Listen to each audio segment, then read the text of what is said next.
Nau mai, hoki mai ki other fault, e mihi nei, ko Duncan Greive, tōku ingoa, my guest again, Glen Kyne. We're now going to talk about TVNZ in the second of this three-part special.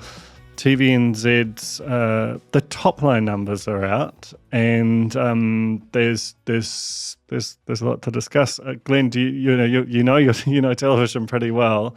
Tell me your first thoughts on that.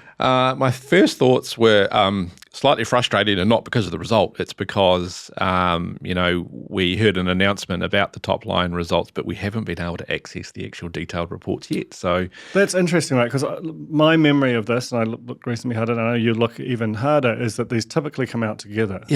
Yeah, so not sure why. I don't think there's anything, necessarily behind that, but would love to look at the detail a little bit because I think it makes our analysis, a little bit more informative.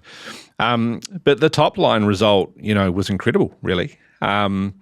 If you remove the adjustments for a moment, 11.8 million in profit for the year compared against the same period last year, I don't think any of us would have been expecting that or thought that was going to happen. I mean, what were your thoughts?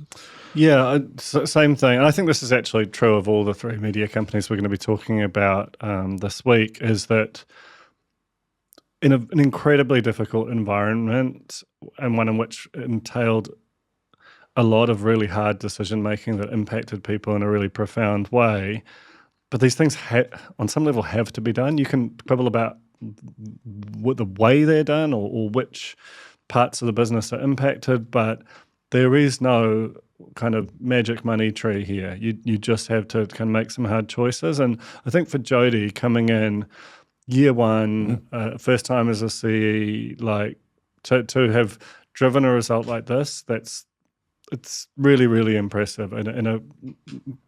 She's the most exposed to advertising. There is no other revenue stream of any consequence. So when we were talking about Sky, majority subscription business, NZME, very profound subscription business, all she's got is ads. So to have got to a place where there's been this kind of a turnaround in that kind of market, you have to applaud it. Yeah, and I think, shareholder will be happy. No sort of warning signs to, have to, intervene anytime soon or anything like that. Board will be happy. And I think, so we should just acknowledge, by the way, that the TVNZ result is a interim result, so still waiting on the full year result, obviously later in the year. And there was some signalling from Jodi that it would be in the range of, on the full year basis, between a $5 million loss and a $5 million profit. So the back half certainly looks a little bit more difficult than the first half for them. But even so, you think about the scale of the losses they've endured in recent years, up to sort of 40-odd million, which, they had 100 million cash on hand, that will be severely impacted. This is very manageable. Very manageable. I think, one of the things on the revenue, so a couple of things. One, they have clearly benefited from the decision, feels weird, WBD made, I made, to exit NewsHub. And when that decision was made internally at WBD, we all understood that revenue would flow and revenue share would flow to our competitors as a result of that. Clearly, TVNZ have been the beneficiary of that, and we'll talk about Sky later. They appear to have been a beneficiary of that as well. But if you consider the size of the market, TVNZ revenues were only down 2%. I would guarantee you that when we see the final ASA data for the year on advertising, the total market for broadcast will be well down beyond 2%. So clearly TVNZ have outperformed the market significantly, which is, an excellent result. There's a couple of things there as well. So they've had digital revenue growth of 16%. Again, good in the context, I think, of the market. This is a persistent story, right? Like a good but not extraordinary result out of digital in terms of revenue growth. That often they find that user growth, hours spent, that kind of thing, outpaces revenue growth. That kind of feels like a fairly persistent situation in a broad sense. I'm not saying it happened this time, but because we don't actually have the underlying. But so they're growing this product, but it still doesn't feel like it's enough to offset the advertising decline or build a business that's of the scale of TVNZ in a purely digital context. Is that correct? Yeah, that's right. So I was just, excuse me, back of the envelope maths, just wondering, if they did 16% year over year from here, where would they get? And they wouldn't get close to their stated goal of tripling digital revenues. the growth rate they need to be at on the revenue side is roughly 35% per annum. So can you explain something to me? So I watch TVNZ Plus quite a lot. It might be, certainly at times, it's my most used platform. I think it's a fantastic product. Brilliant. Yep. It is one I'd pay for, though I can't right now, and we'll talk about that in a moment because Jodi has given ever stronger signals that that's something that TVNZ desperately wants. That said, I'm always amazed at how low the ad load is. Yeah. And that has been true from the start. It's never really changed. There's always been this argument that we're going to keep the ad load low so that we can build up share, and then ultimately we'll increase it. And digital revenues are now 25% of the business. Like, when's the rainy day? When are you going to do it? Do you? Because 3Now has always had, in my experience, had significantly higher ad load. You tolerate it because you want the content, and you're not paying for it anyway. What the hell's going on there? Lots of things are going on there. So first of all, credit to TVNZ. I think if 3, going back to the early days of when it launched 3Now, if it had its way again, it probably would have had a lower ad load. But it's difficult to go back from that. Why would you do that? Just to get share, like build engagement on the platform, build share, build users, build engagement, reduce the friction of the viewing experience, all those sorts of things. However, in saying that, 3Now, when we don't have the numbers here either, but they have just continued to grow and grow and grow. In fact, and so it doesn't seem to have been a huge friction in terms of the growth of 3Now, particularly in the last couple of years. But I do think starting off, it was the right strategy. Part of the reason they're getting the growth they're getting is clearly they have excellent content, and on that platform, it's really, really good. But also they have some exceptional ad units, and they're constantly testing and trialing different ad units with really high value ones that are working for advertisers. And increased data use of data targeting, being able to kind of, there have been some, I'm very curious, but like a pause ad for a particular car that I'd been searching for on Google, and I'm like, are these things linked up? It feels very improbable they wouldn't be. The dark arts of data, that's right. So they've done a really credible job on that front, but I think certainly as they look forward on the opportunity will be to go, can we increase the ad load, and where do we increase it? And I think you will see that into the future. That Jodi last year at the results mentioned that they were close to 25% of their revenues being digital. By my maths, given 16% growth, they were probably at about 22.5% last year. They're now at 25%. They need to be close to 50, 60% of their total revenues over the next 3 to 4 years to get to that point that you're talking about, to be scale enough where they have confidence in what that business looks forward, given the inevitable turn off of the terrestrial signal.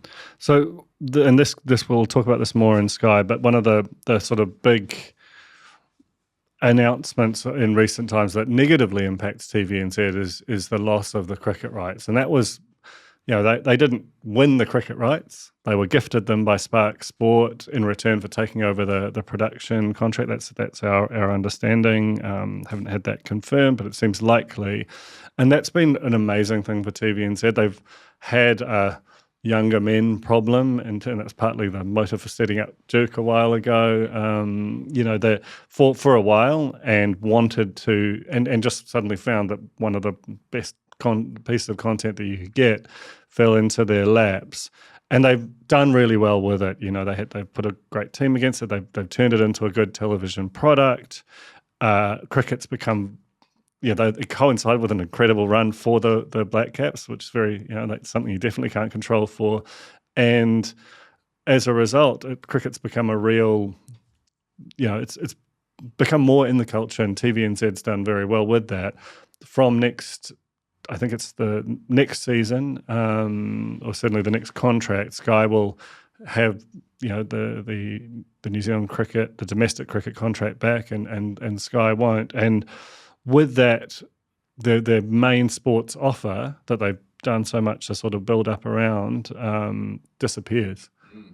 Yeah, I actually, I'll ask your opinion on this. I initially was not surprised to see Sky take the cricket away from TVNZ because despite the gifting of the rights fee, so not paying for a rights fee, the collapse of Spark Sport, they still had to pay to produce those games. And, if you think about the number of matches you've seen on Black Caps, of TVNZ and of domestic cricket, that's a big production commitment. My understanding is between $10 and $15 million a year. Given the environment they've been in, the economic downturn, all those sorts of things, I'm like, that's a big burden for the P&L to carry ongoing, particularly as you're trying to accelerate a transformation. So, and I think, as a result of that, they will see the benefit in the P&L, not in this period, but in the next fiscal year by not having to produce those games. So in that context, I wasn't surprised. What I was surprised about, and I would love your opinion on this, is I saw Dylan Cleaver's article suggesting that TVNZ were not even invited to the negotiating table. Yeah, so Duncan Greive, friend of the spin-offs, publishes the Bounce Substack, which I strongly recommend you subscribe to. He had, I think he'd emailed questions and received a response that is attributed to Jodi O'Donnell that confirmed that I hadn't seen this reported elsewhere, that New Zealand Cricket, who had been dealing with TVNZ as their not just their production partner, but ultimately they were holding the rights for the last few years, and everyone, the ratings they had, the performance of it, that was sort of understood to be a very successful thing. You'd think at the very least they get to have a conversation with the rights holder about, is there a world where we can keep this going? Now, surely TVNZ aren't going to be able to match Sky's number, fair enough, but is there a world where they can do some rev share on sponsorships? At the very least, you sort of want to have a look at it because, I had Craig Fenton, who lasted about 10 minutes after being on the fold. He was the CEO of New Zealand Rugby Commercial, and he talked about, and this stands to reason, that there's more than one way to skin a cat. You can have a hard paywall subscription product for your sports offer, you get lower audiences and you get all your money that way, or you can have it on free-to-air or a mix, and therefore you get higher sponsorship revenues. And so you'd assume that at the very least New Zealand Cricket, which has enjoyed a real contrast to New Zealand Rugby, that by being free-to-air over this purple patch in form, they've just had so many flow-on benefits to that in terms of its visibility and its sense of kind of being, and at times it's felt like the bigger sport in some respects than rugby. And so that would be something that I think would grate on TVNZ, the fact that deal was essentially done. They Jodi said in the interview that they found out a couple of hours before the rest of us did about the rights going. Yeah, like you, I find that bizarre, and I think there's probably more to that. I'd love to know what it is, but I don't think TVNZ will be completely out yet. So when Sky made the announcement, they inferred that there was more to come on how they use free-to-air, as a distribution method for cricket. And so one of the things that happens in these big negotiations, right, is the rights holder, New Zealand Cricket, do they keep all of their rights together for all formats of the game, all packages, and give it to one person? Do they split it up, as you were alluding to, and monetize it in different ways? And Sky, in many instances now, have said they'll go co-exclusive on rights, like ESPN, for example, on Disney+. What they will do, though, in an environment like this is they will take all of the rights and then they will look to sub-license those rights out to another party. And so I expect you'll see, both TVNZ and WBD probably in the mix of those conversations, I guess, to have a free-to-air presence for the games. What games, how often is probably the big question in the value. That's the thing which I think is sort of very much up in the air, because in the US context where you're always bidding on a tranche of rights, say with the NBA negotiations, the thing I know best, there'll be a package of games that you get, when those games are, how big the marquee matchups, and particularly what parts of the playoffs, and do you have a share of the conference finals and the finals. The more you want, the more you pay for.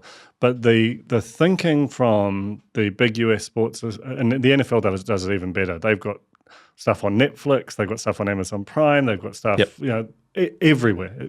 But it's only a piece. So their thinking is clearly that multiple bidders, multiple packages, maximize revenue, but also having a little piece of us everywhere is fundamentally maximize our audience and therefore our sort of reach and our revenues.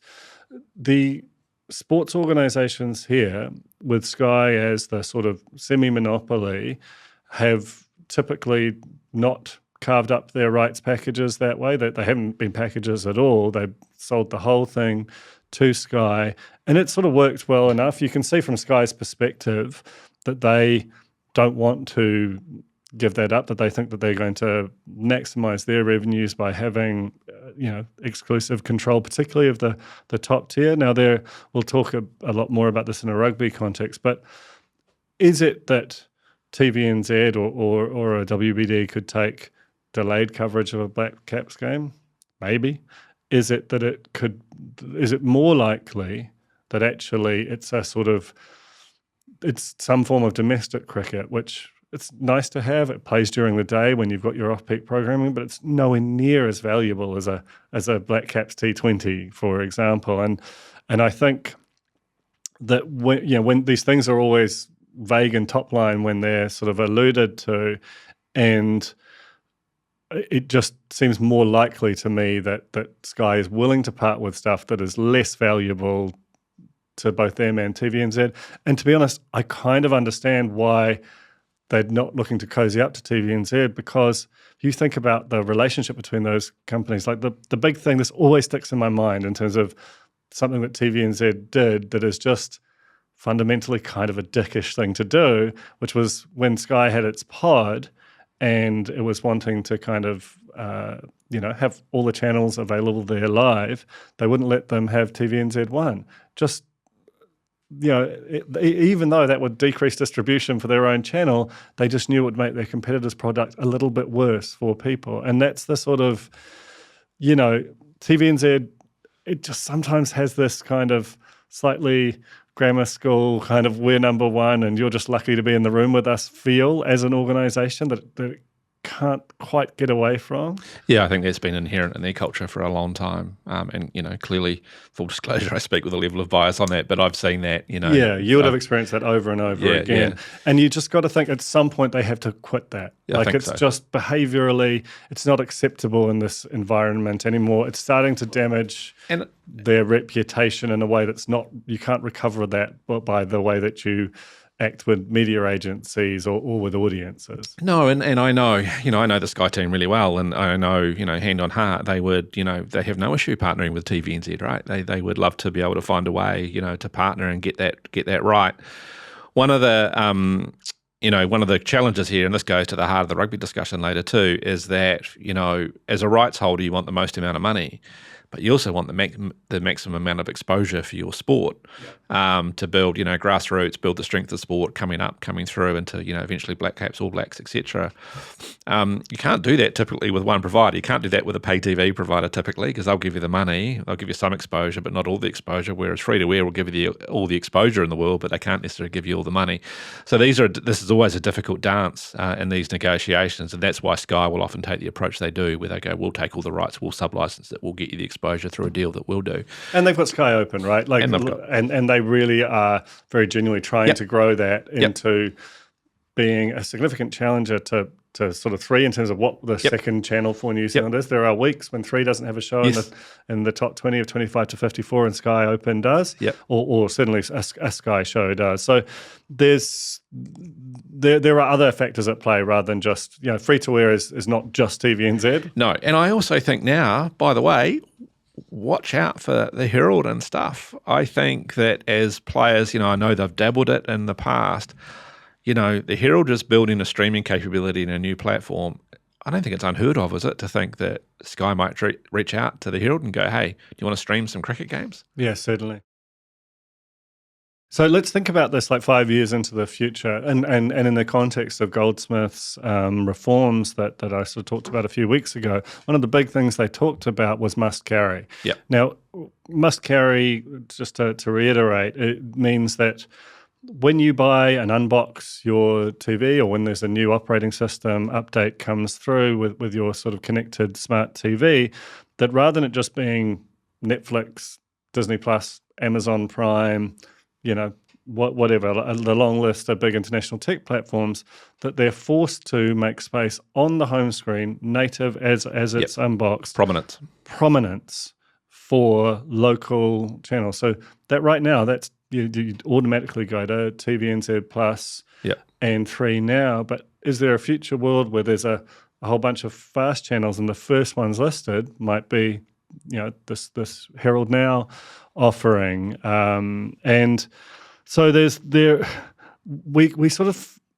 we can feel like, because we've had the internet for so long, that these things are largely established and that there isn't motion to come. But I think this kind of legislation is inevitable, and it doesn't have to be. Certainly, like, Trump's got this,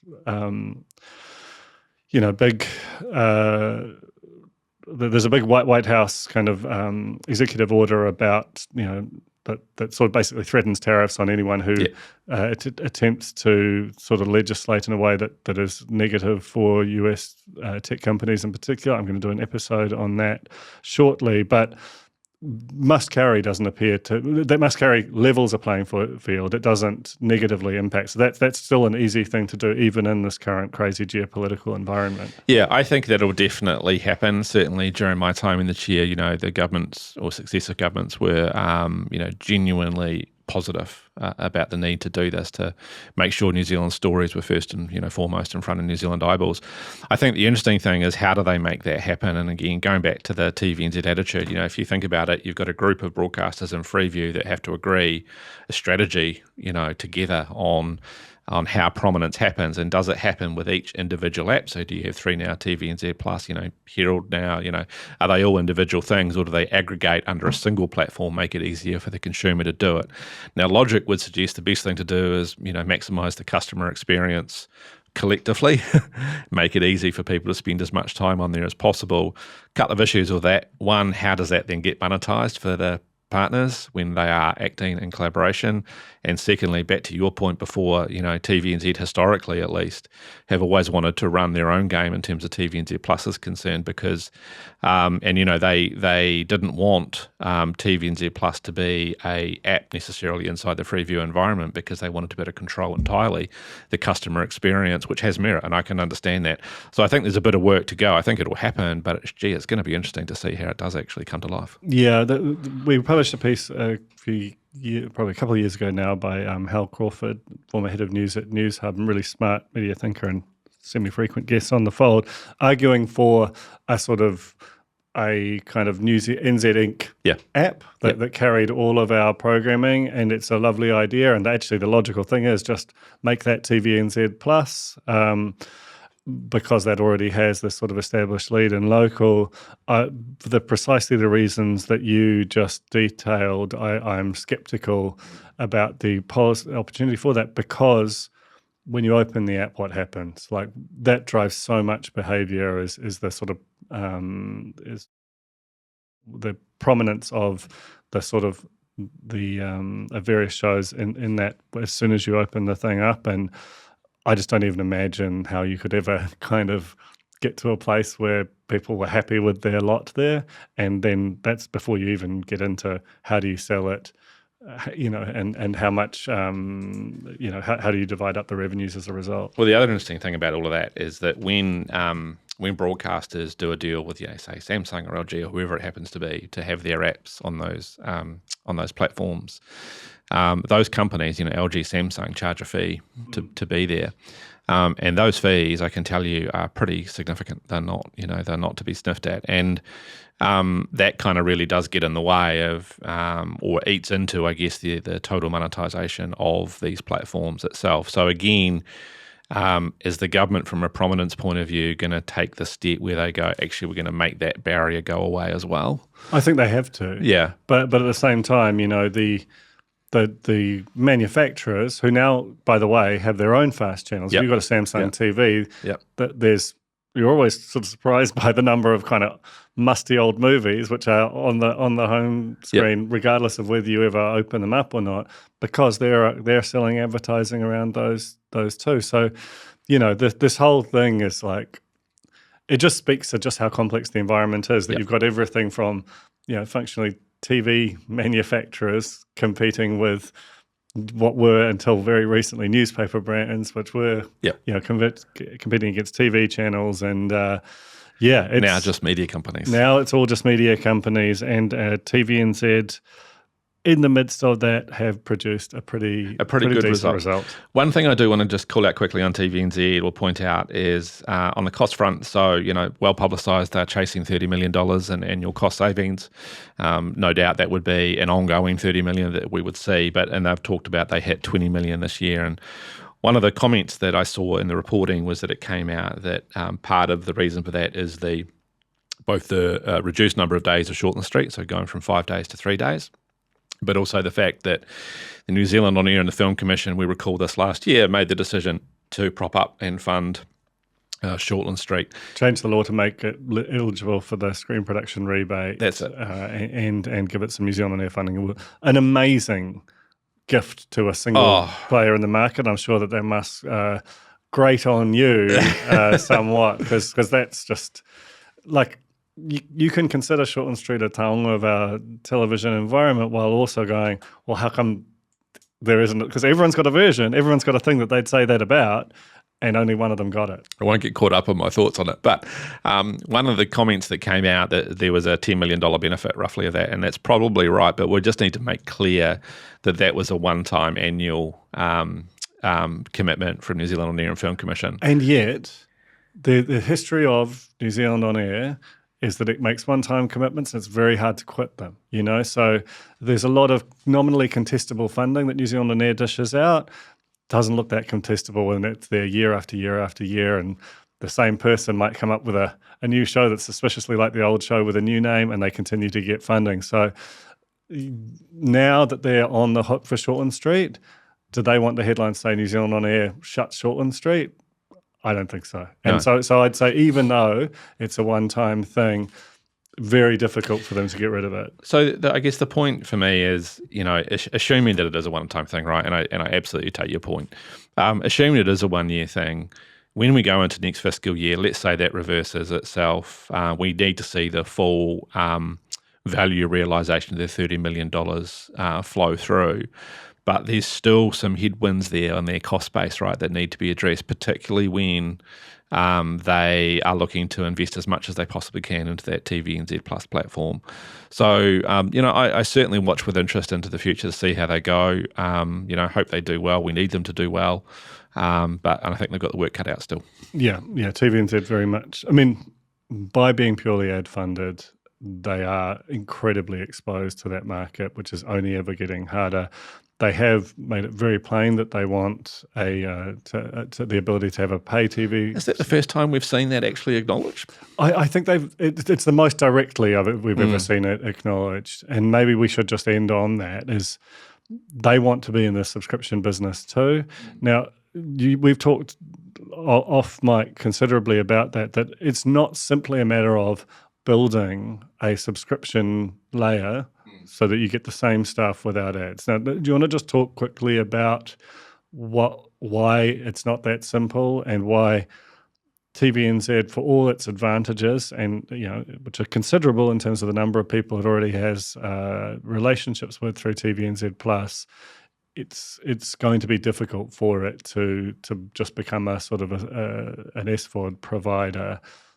It's not nearly so simple as it looks. Well, the first thing is your competitive set is completely different, and you've got to convince people to either add on a new subscription service or give away one. If you look at the competitive set, let's name them: Netflix, Amazon, Sky Sport, Neon. There's some very, very, very. It's quite easy to spend $200 a month on subscriptions at the moment. And the difference really is that if you look around the world, if you just take the current TVNZ content slate, which I don't think they do, but let's just assume they would, that's not enough to justify a credit card payment every month. I disagree.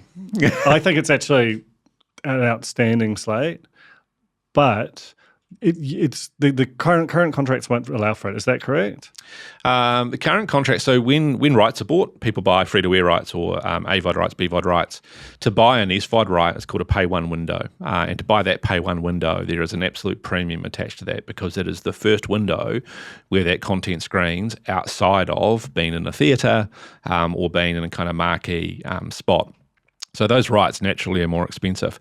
And then you come back to if you're doing a deal with a studio or a network to get those rights, they want to sell you their library as well. And so there's a cost for that library. So the rights are pretty extensive that you have to pay for. You're talking tens of millions of dollars, not, if they buy just off the spot market, in which they can buy pieces of content by doing that, again, I don't think they will have the volume. So even now, as you say, you like the content, you're prepared to pay for it. I'm not sure the volume is sitting there by having enough content coming fresh all the time to keep those subscribers. And what I would hate to see TVNZ do is get caught up in this kind of acquisition churn game, right? Can be very expensive and very costly and very distracting.